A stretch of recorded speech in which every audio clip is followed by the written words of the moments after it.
प्रधानमंत्री नरेंद्र मोदी ने आज सर्वदलीय प्रतिनिधिमंडल के साथ उच्च स्तरीय बैठक की। यह प्रतिनिधिमंडल हाल ही में विभिन्न देशों में भारत का प्रतिनिधित्व करने के लिए ग्लोबल आउटरीच पर गया था। इस बैठक में सभी दलों के सांसद शामिल हुए। बैठक के बाद आम आदमी पार्टी के सांसद विक्रमजीत सिंह साहनी ने मीडिया को जानकारी देते हुए बताया कि प्रधानमंत्री मोदी ने न सिर्फ पूरे प्रतिनिधिमंडल के साथ विस्तृत विचार विमर्श किया, बल्कि हर एक सांसद से व्यक्तिगत तौर पर भी मुलाकात की।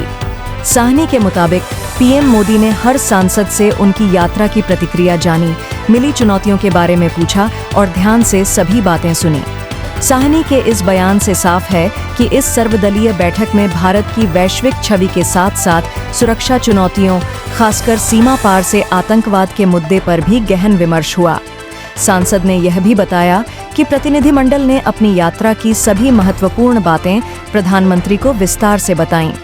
इस बैठक को प्रधानमंत्री मोदी द्वारा अंतर्राष्ट्रीय मंचों पर भारत की साझा दृष्टि को मजबूत करने और विभिन्न दलों के नेताओं से सीधा फीडबैक लेने की पहल के तौर पर देखा जा रहा है।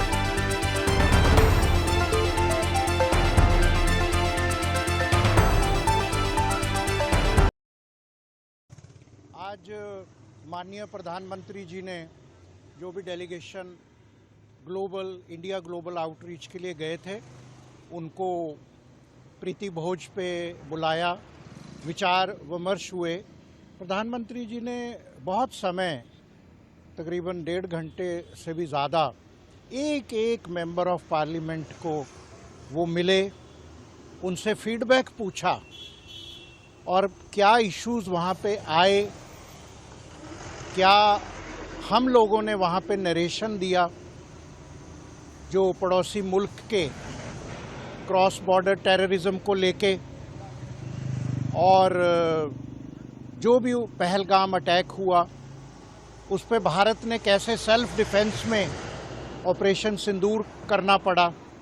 और हम लोगों ने भी सारी बातें उनको बताई कि हमने ये सामने रखा कि टेररिस्ट का कोई रिलीजन नहीं है, नहीं होता, और चाहे लाख कोशिश पड़ोसी मुल्क सोशल मीडिया के राहे और टिकटॉक की मार्फत जो भी झूठ फैला रहा है उसको बेनकाब करने में ये सारे डेलीगेशन बहुत कामयाब रहे। और जो भी इश्यूज थे कि भारत ने, जब अटल बिहारी वाजपेयी जी बस लेके गए, कारगिल हो गया, अभी हमारे ये प्रधानमंत्री मोदी जी अफ़गानिस्तान गए, वापसी में रुके, उनके पीएम के घर पे खुशी का मौका था, लेकिन पठानकोट, पुलवामा, तो भारत के हर अच्छे पहलकदमी, दोस्ती के हाथ से उधर से जवाब कुछ टेररिस्ट का, क्रॉस बॉर्डर टेररिज्म का आया।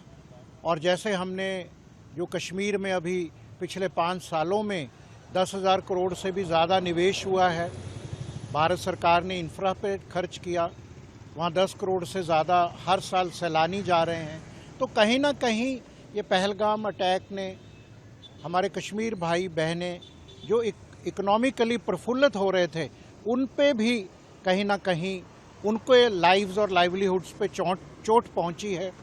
और जो हमारे पार्लियामेंट्री डेलीगेशन और जो फ्रेंडशिप डेलीगेशन थिंक टैंक्स के साथ सभी मुल्कों पे उनसे बात हुई, उससे भी प्रधानमंत्री जी को अवगत कराया।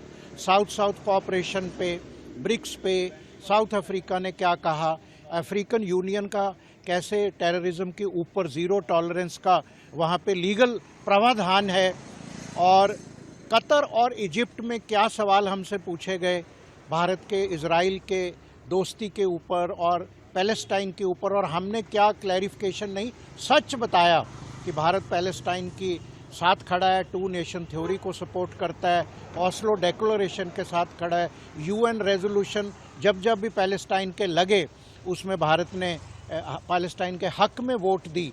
तो ये सारा कहीं ना कहीं नरेटिव, और अब भारत के पास ज़ीरो टॉलरेंस है कि अगर ये क्रॉस बॉर्डरिज्म पिछले कई दहाकों से, जब से देश आज़ाद हुआ तभी से पहले 1947 में कबीला आ गए, फिर ये चली जा रहा है, तो भारत बेबस होकर क्या करे। हमने तो सार्क भी बनाया।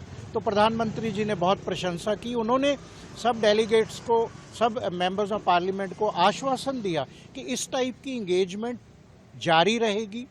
पार्लियामेंट्री डेलीगेशन जाएंगे, फ्रेंडशिप फोरम बनेंगे, पार्लियामेंट फोरम इंडिया और जो लीडिंग कंट्रीज़ हैं उनके साथ होंगे। और जो प्रधानमंत्री जी ने कहा, उन्होंने बढ़ावा दिया हमारी सोच को कि वहाँ के थिंक टैंक्स को हम भारत में बुलाएंगे, उनसे डायलॉग करेंगे। तो ये सारी बात बहुत अच्छे तरीके से पीएम साहब ने सब एमपीज़ के साथ एक सब के साथ अच्छा वक्त बिता के पूरी डीप तक गए, और उन्होंने अपना भी जो पक्ष था और अपने जो तथ्य थे वो सारे रखे कि न्यूक्लियर पावर हैं हम, लेकिन हमने नो फर्स्ट यूज़ का पहले से अंडरटेकिंग दे रखी है। लेकिन पड़ोसी मुल्क है वो हमें न्यूक्लियर के उसके आड़ में आके हमेशा डराता है, धमकाता है। लेकिन हम अब ये टेररिस्ट अटैक जो सिविलियंस पे हुआ, प्रधानमंत्री जी ने कहा हमने कोई सिविलियन पे अटैक नहीं किया, लेकिन ये अटैक सिविलियंस पे हमारे हुआ, जो पहलगाम में निर्दोष बेगुनाह लोग मारे गए, उनके लिए हम बर्दाश्त नहीं कर सकते।